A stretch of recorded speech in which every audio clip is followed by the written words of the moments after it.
Goeiemôre, dit is dan 15 Julie vanmôre 2026, lesing 63 van die Groot Johannes Evangelie boek 4. Opskrif hier, Jara en die natuurgeeste, hoofstuk 1:1-5. Jara is 'n klein dogtertjie, ek dink sy was 12 jaar of 13 jaar oud, en ons weet nou dat sy stel ook in die gees die eindtyd dogter van Sion voor. Ons het al daai lesings behandel. Nou moet ek waarsku vir oggend se lesing vir mense wat nou nie lank blootgestel is aan die nuwe openbaring nie, gaan vreemd klink.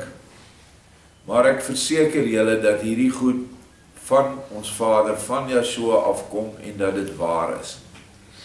Al is dit vreemd. Dit is 'n nuwe faset of veld wat vir ons geopen word. Naamlik die natuurgeeste ryk, waarvan jy verseker in die kerk nooit gehoor het nie. Hierdie geestesryk was baie meer oop gewees vir die ou mense, vir ons voorvaders, wat met hierdie geeste wel kontak gehad het en gekommunikeer het. Maar weens ons eie wegbeweeg vanuit die liefde uit vir Vader, het hy sy koninkryk se geheime vir ons toegehou.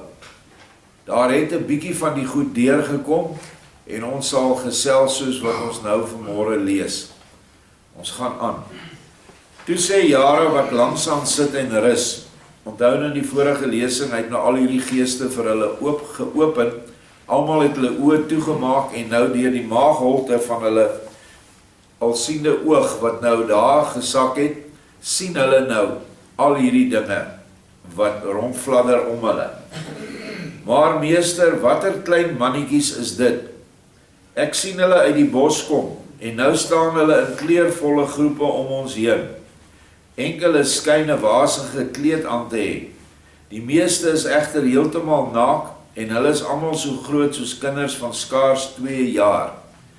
Nou, 'n 2-jarige kind kan omtrent op hierdie katedertjie pas waar ek nou my papier neer het. So dis klein mannetjies. Yeshua sê, en dit is wat ons nou moet glo, want dis hy wat praat. Dit is reeds konkrete mense siele van hierdie aarde, wat nog nie die weg van die vlees deurgemaak het nie. Hulle het tot op hede ook nog nie baie sin daarin nie, omdat hulle te bang is om opnuut in die materie opgesluit te word. Die gekleedes het selfs 'n soort taal, wat ewenwel nog nie baie ontwikkel is nie, maar 'n sekere aap-intelligensie het hulle almal. Jara sê, sou die gekleedes my verstaan as ek met hulle praat? Yeshua sê, probeer jou geluk 'n slag. Nou kan ek al sien, Yeshua, 'n groot glimlag op sy gesig toe hy dit vir haar sê, probeer bietjie jou luk, soos ons sal sê. Daarop skraap Jara al haar moed bymekaar en vra aan die wasig geklede ligblou mannetjie, wie is julle dan en wat doen julle hier? Die ligblou mannetjie gaan nou vlak voor Jara staan, staar haar met groot strak oë aan en sê dan, wie gee jou opdrag, stinkende stuk vleis, om 'n vraag te stel aan ons rein wesens, behalwe die een, en met uitsondering van nog een, nou die een is Yeshua en die ander een is die engel Raphael, stink julle almal weersinwekkend na materie, en dit is die grootste vyand van ons neusgate. Stel aan ons in die vervolg eers dan 'n vraag, stinkende aas, as jy daartoe opdrag gekry het van die almagtige gees van alle geeste, en sorg jy maar verder daarvoor dat jy jou liggaamlike mottesak op 'n goeie manier kan kwytraak. Nou sê Yeshua vir Jara, wel my dogtertjie, hoe vind jy hierdie antwoord? Jara sê, meester, ag, hierdie wesens is ontsettend ruw en grof. Is ek dan regtig so 'n stinkende aas? Ek weet nou van droefheid geen raad nie. Ja, ek sou nou baie maklik wanhoopig kon word. Yeshua, kyk, my dogtertjie, die gees het tog vir jou iets goeds gedoen. Waarom treur jy daaroor? Die geesie kon jou natuurlik wel met suurlike woorde gesê, dat daar in jou nog so heel klein bietjie hoogmoed verborge lê, oor jou skoonheid. Maar die geesie is geen taalkunstenaar nie, het maar 'n beperkte woordeskat en praat eintlik meer uit ervaring en gevoel, as uit enige begrip. So wat ons hieruit aflei is dat hierdie natuurgeesies kan dadelik jou hele innerlike raak sien en eien en herken. En hy herken nou die bietjie hoogmoed wat nog in jare was, oordat sy 'n baie mooi dogtertjie was. Is die geluk in jou hart versteur, omdat jy die ligbloue aangespreek het? As jy so 'n vraag aan 'n vuurrooie sou gestel het, sou jy 'n antwoord gekry het waarvan jy van louter ergernis flou sou geval het. Maar bedank hom nou vir die weldaad wat die ligbloue jou bewys het, dan sal haar wel beter met hom te praat te wees. Jara neem dit ter harte en sê dadelik aan die geesie wat haar nog steeds aanstaar: Ek dank jou, liewe mannetjie, vir die weldra wat jy my bewys het, deur jou reguit woorde. Wees daarom asseblief nie kwaad vir my nie. Nie waar nie, liewe mannetjie, jy sal daarom tog nie kwaad vir my wees of bly nie. Die mannetjie lag daarop skaterend en sê, nog lachend: Hy wat dit aan jou gesê het, is wel in orde, maar jy, sneeuwgansie, nog lank nie, want jou stinkende fondament het nog die gedagte, nog die wil daartoe ontwikkel. Maar jy is nou tog wel verdraagliker as voorheen. Net daardie bietjie skoonheidshoogmoed is nog lank nie heeltemal daaruit nie. Verbeel jou maar niks nie, want alles wat van jou afkom is sleg. Die goeie behoort aan iemand anders. Jara sê, maar vertel eers, liewe mannetjie, hoe weet jy dit alles? Mannetjie lag weer en sê, wat jy sien, hoef jy nie te weet nie. Jy sien nou tog ook meer as wat jy andersins kon sien. Hulle sien nou in die gees, né? Ek sien egter nog meer as jy, omdat ek geen stinkende vlees om my heen gehang het nie. En dus sien ek presies hoe dit met jou en met al die ander van julle gesteld is. Ek sê vir jou, verbeel jou niks oor al jou goeie eienskappe nie, want dit is nog lank nie van jouself nie. Jara sê, ja, hoe is dit moontlik? Verduidelik tog eers beter aan my. Die mannetjie sê, as iemand wat baie reise gemaak het en daardeur met baie moeite en moeilikhede allerlei kennis en ervaring opgedoen het, jou vertel wat hy gesien en meegemaak het, dan weet jy ook wat hy self weet en ken. Kan jy jou dan daarop beroem?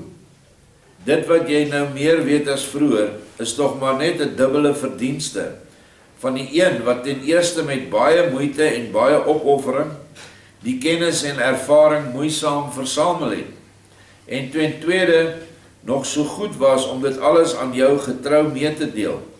Sê my eers of jy jou die verkryging van sulke ervarings en kennis as verdienste kan toereken.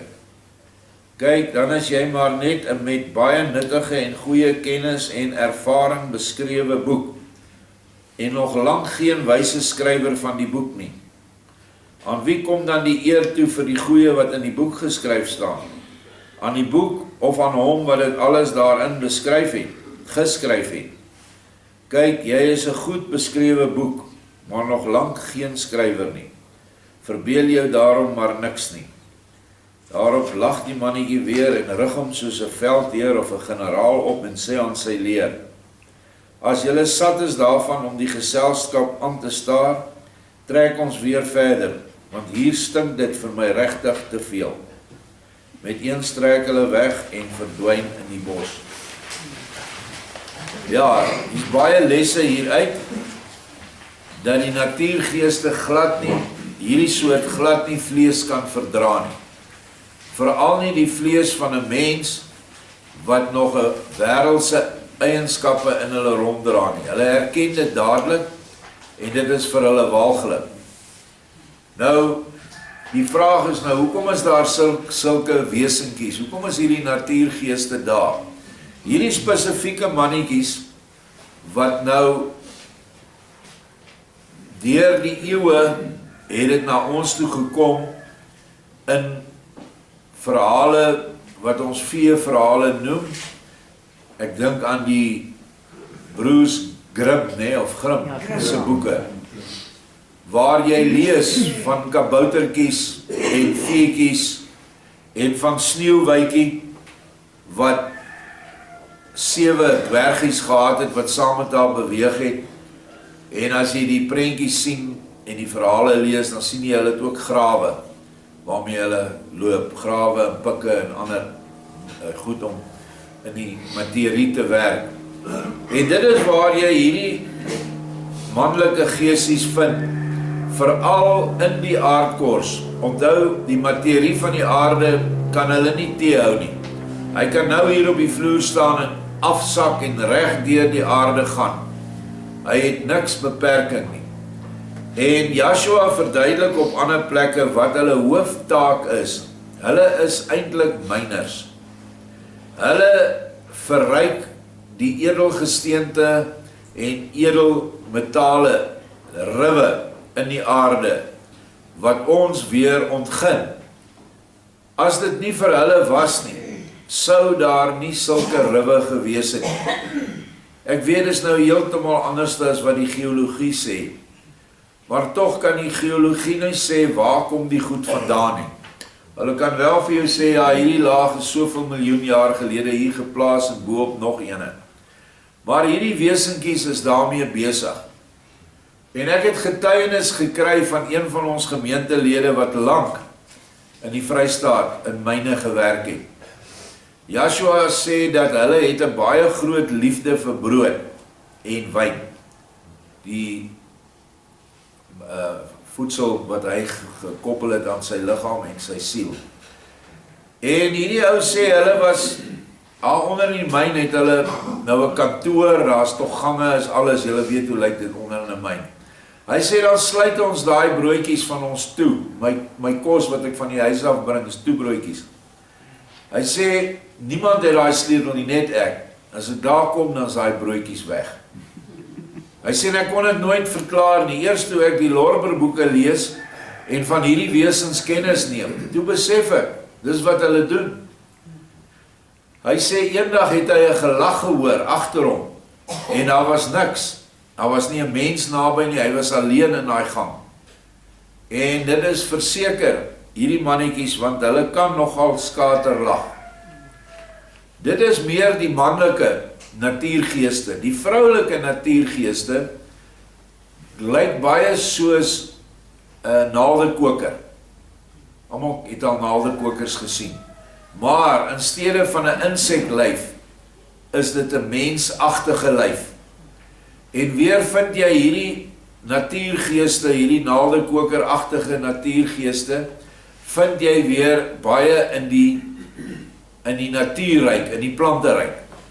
Hulle is daar, hulle help met die groei van plante, hulle help met die oorskakeling van grondstowwe na opneembare plantestowwe. So hulle is ook nie net gekoppel aan die lig nie, maar ook in die aarde om die wortels en goed te bedien. En dis alles deel van Vader se gees. En nou openbaar hy vir ons sekerlik nou een van die laagste trappe van sy gees. Maar dat ons nie moet dink dat daar nie sulke goed is wat die hele natuurryk, die hele plante, diere en minerale ryk in stand hou nie. Hulle is daar. En van hulle het elkeen nog steeds 'n vrye wil. Dis hoekom Joshua sê, hulle wil nie deur die materie gaan nie, hulle skiep. So as hulle nie wil nie, dan sal hulle ook nie daarin dwing nie. En dan leef hulle vir 'n baie, baie lang tyd. En ons sal nou in die volgende hoofstuk meer daaroor lees. So, jy kry ook die denkbeeldige maatjies wat party kinders het. ja, baie keer speel die babetjies met 'n maatjie. Dit kan dan 'n natuurgeesie wees. En die ouers, ja, moenie jou so, jy weet, hulle trap hulle sommer uit. Jy verbeel jou, jy's nie, dit is sommer nonsens. Dit is heel moontlik waar so 'n natuurgees omdat die baba rein is, daar's nie sonde in daai baba nie, glad nie hoogmoed nie. so iemand kan nader en dan met hom speel as 'n maatjie. Maar ons weet ook dat engelgeeste ook met kinders kan kommunikeer en baie keer hulle self openbaar. En baie keer is dit jou beskermgees wat dan met jou speel terwyl jy klein is. Onthou, hierdie geesteryk is hoofsaaklik net liefde. Natuurlik liefde vir die reine. So as die onreine kom, hierdie geesies het nou nie die manier om subtiel met hierdie stinkende mottesakke om te gaan nie. Soos Yeshua. Onthou Yeshua het al hierdie mense net so gesien soos hierdie geesie. Maar hy het dit verdra.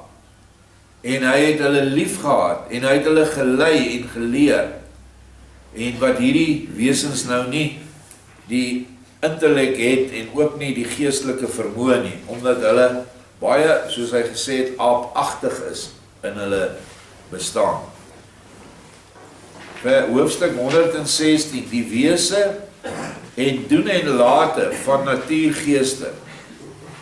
Mariara sê, wie sou nou ooit in hierdie ligtige mannetjie soveel wysheid gesoek het? Maar eerlik gesê is hy tog bly dat hulle weer vertrek het. Want hulle sou ons na verloop van tyd tog heel merkwaardig warm gemaak het, hoewel hulle in hulle self 'n baie koue aard skyn te hê. Van enige liefde skyn nie veel in hulle aanwesig te wees nie. Maar hulle weet baie goed om die ware van die onware te onderskei. Wat sal daar dan later van hierdie wesens word, as hulle glad nie die weg van die vlees wil deurloop nie? Bedoelend, as hulle glad nie 'n menseliggaam wil aanneem en deur die aarde gaan as mens nie. Yeshua sê vir haar, hulle sal dit wel eendag deurloop, maar dit sal nog lank duur, voordat hulle die besluit daartoe sal neem. Die ligblou is die eerste, die ander egter nog lank nie. Want die siele wat so uit die natuur van hierdie aarde ontstaan het en daagliks ontstaan, kom baie moeilik tot so 'n besluit. Alleen baie ondervinding en baie kennis en die goeie verwagtinge wat daaruit voortkom, is dit wat hulle daartoe beweeg. Indien hulle vas daarvan oortuig raak, dat hulle deur die weg van die vlees nooit iets sal verloor nie, maar alleenlik iets kan wen, omdat hulle in die ergste geval weer kan word, wat hulle nou is. Hierdie natuursiele hou hulle meestal die graagste in die berge op, maar kom ook in die wonings van eenvoudige, arm, beskeie mense en help hulle. 'n Mens mag hulle net nie beledig nie. In daardie geval sal die mense nie met hulle oor die weg kan kom nie, aangesien daar met hulle nie goeie kersies te eet is nie. Hulle besoek heimlik ook skole en leer baie van die mense. Aan die mynwerkers toon hulle dikwels die beste en rykste metaalare. Op die Alpe help hulle die herders en die weidiere, mits mense hulle maar net nie beledig nie. Baie sensitiewe goedjies. Daar is nog etlike sulke natuursiele op hierdie aarde wat byna 5voudig die leeftyd van Methusalem bereik het. Nou dis byna 5000 jaar wat hulle al bestaan. En nog nie die weg van die vlees betree het nie. Hulle sou met enige iets instem, as hulle maar net nie hulle herinnering hoef te verloor nie, omdat hulle dit as 'n soort dood van hulle teenswoordige bestaan beskou. En dit is waarmee ek en jy ingestem het toe ons die aardse lewe aanvaar het en gesê het ons kom nou aarde toe. Sê Yeshua, ja, die voorwaarde is dat ek jou altyd sal bystaan, maar jy verloor jou hele herinnering aan miljoene, triljoene, duisende, maal jare se lewe wat jy bestaan het. Dit is so ver en so lank terug dat ons dit nie kan bereken in ons vleeskop nie. Hy sê, maar al die herinneringe vat ek weg. Want hy wil hê dat jy hierdie lewe op aarde weer van vooraf begin, sonder die herinnering aan al die slegte wat jy gehad het, of in die ander geval aan al die goeie wat jy gehad het, waarin jy die hele lewe op aarde net sou terugverlang om weer daar te kom, en hierdie lewe dan, kan ons maar sê, opmors. So word ons herinneringe weggevat aan ons vorige bestaan, en hulle hou nie daarvan nie. Nou weet julle egter ook hoe dit met hierdie wesens gesteld is. Let nou op die volgende wat gaan kom. Dan laat die ons oukus Jona uit Kus ook eers van hom hoor en sê, dit dink ek, dis nou 'n ander herbergie, vriend van Yeshua. O meester, watter groot en verhewe dinge het ek alles gesien en gehoor, toe u enkele weke gelede so barmhartig was om in my huis te bly. Maar wat daar nou tydens die paar dae wat ek hier is, alles voorgeval het, en wat hier te hoor en te sien was, het daar in die hele Galilea gewis niemand ooit van kon droom nie. Meester, vergeet dat ek dit gewaag het, om met my onbeholpe mond u in enige iets te onderbreek. Want mens behoort hier eintlik self nooit iets te sê nie, maar slegs te luister en te kyk. En as mens die een of ander nie dadelik heeltemal verstaan nie, dan moet mens bietjie geduld beoefen, en al gou kom dan die verduideliking van self. Ek het nou klaar gesê wat ek wou sê. Yeshua sê vir Kisjona, o my beste vriend Kisjona, praat en vra maar wanneer en wat jy maar wil, want wat jy sê klink heel welluidend in die ore van my hart, want die klank van die stem van nederigheid is vir my verreweg die mooiste harmonie. Gister oordag het jy ook die heerlike toon gehoor, wat my engel Raphael ten gehore gebring het. Hoe hemels heerlik hierdie toon egter ook geklink het. Die suiwer klank van ware nederigheid klink in my oor tog nog onvergelyklik heerliker. Dis vir ons 'n baie ernstige les. Die klank van nederigheid. En daarom sal die klank van hoogmoed en eie liefde vir hom 'n walglike klank wees, waarmee jy nie ooit in sy koninkryk kan kom nie. Dit moet ons altyd onthou. Jy is ook 'n egte man na my hart, en ek sal die winterdae in jou huis deurbring, en daar sal nog menige geleentheid om voordoen, om jou en jou hele huis oor talle sake in te lig. Hou daarom in elk geval goeie moed, en bekyk nou alles goed. Die verduideliking sal nie agterweë bly nie. Kisjona sê, o meester, hierdie al te groot barmhartigheid is ek weliswaar nie in die minste waardig nie, maar so 'n winter sal vir my gewis 'n uiters geseënde tyd wees. O, watter vreugde sal daar in my huis beleef word, maar nou kom daar geen woord meer oor my lippe nie. Nou sê Sireneus, dan sal ek ook van tyd tot tyd by jou woon, en alles doen om die hele omgewing, dit wil sê die armes, so goed moontlik te versorg. Kisjona sê, geëerde gebieder, dit sal baie mooi van u wees, en vir my sal dit 'n groot vreugde wees. Maar ek smeek u, laat ons nou nie te veel tussenin praat nie, want voortdurend sweef die grootste wonders aan ons verby, en ons aanskou dit met veelste min aandag. Nou ja, hierdie hoofstuk gebeur nie veel nie, maar wat 'n ou hieruit kan sien is daar baie groot liefde onder hierdie mense om Yeshua is. Dat hulle mekaar respekteer en dat hulle werklik vir mekaar ondersteun en dien, wat weer vir ons 'n groot les is. Daar is nie mense wat ander mense afkraak. En ek dink nie eers Judas Iskariot, ek kan nie onthou of hy in die geselskap is nie. Maar ou Thomas sorg dat hy nie baie praat nie. As hy sy mond wil oopmaak, dan sê Thomas bly stil. En hy hou nie daarvan nie. Maar dit is juis om nie die gees van die vergadering en die samekoms te breek nie. Ons het dit tog al so baie gesien. Dan sit ons in so 'n vergadering soos nou. Dan is die saal vol. Ons het so 'n heerlike gees en ons praat met mekaar. En dan kom net een ou. dan breek hy daai gees, dan val hy weer terug in die materie, dan is alles, die hele vergadering is eintlik tot nie. En daarom moet ons nooit, ooit, wanneer ons so by mekaar is, uit die liefde gaan nie. Ons moet altyd in liefde met mekaar omgaan.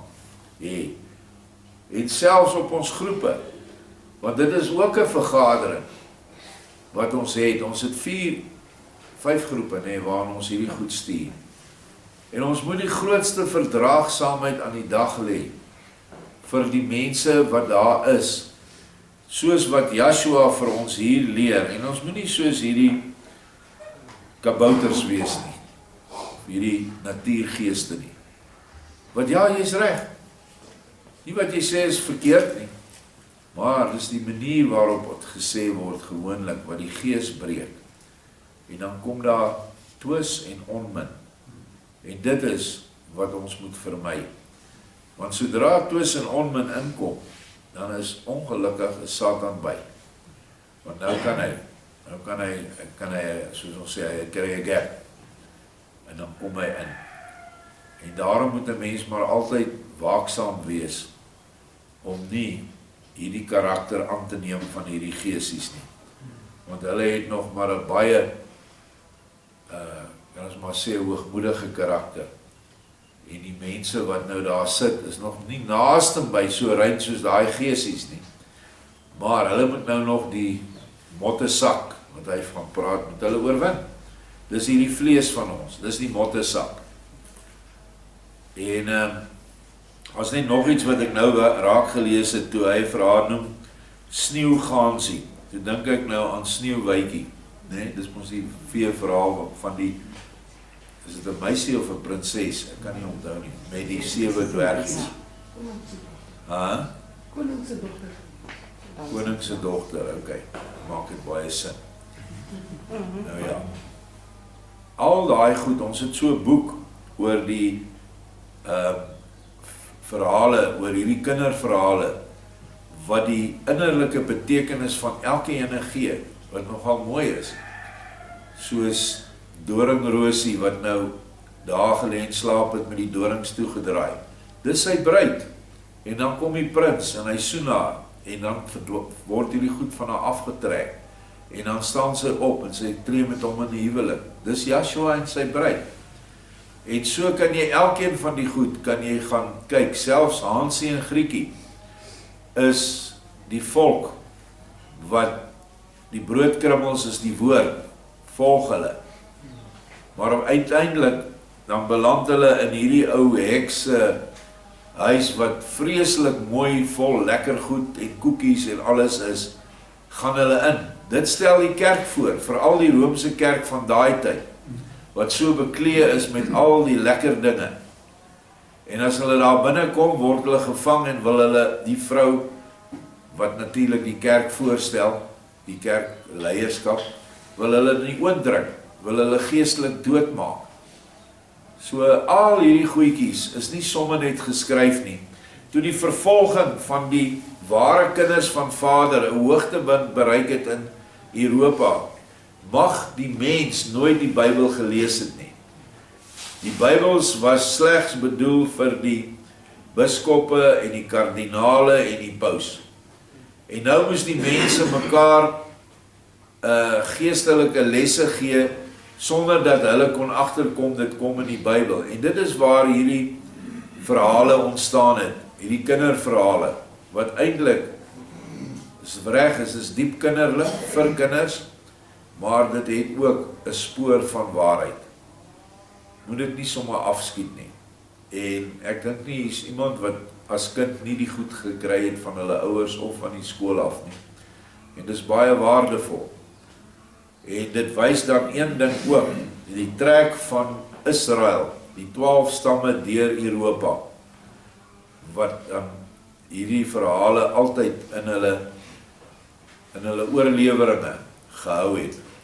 Ek sê nie, jy moet absolute geestelike waarde daaraan sit, soos wat jy aan die Bybel sit nie, maar lees dit, dit is mooi, en dit is diep waarheid ook verborge daarin, as jy bereid is om te sien. As jy nie wil sien nie, vergeet dan ook hierdie les vanmôre. Gooi dit dan weg. En dit is sekerlik nie onmoontlik dat mense sal uitgaan en sê, nou is daai ou toppie mal. Hy wil ons nou van kabouters leer. Wel, is nie echt. Ek lees net Yeshua se woorde en verbrei 'n bietjie daarop. Baie dankie. Môre verder.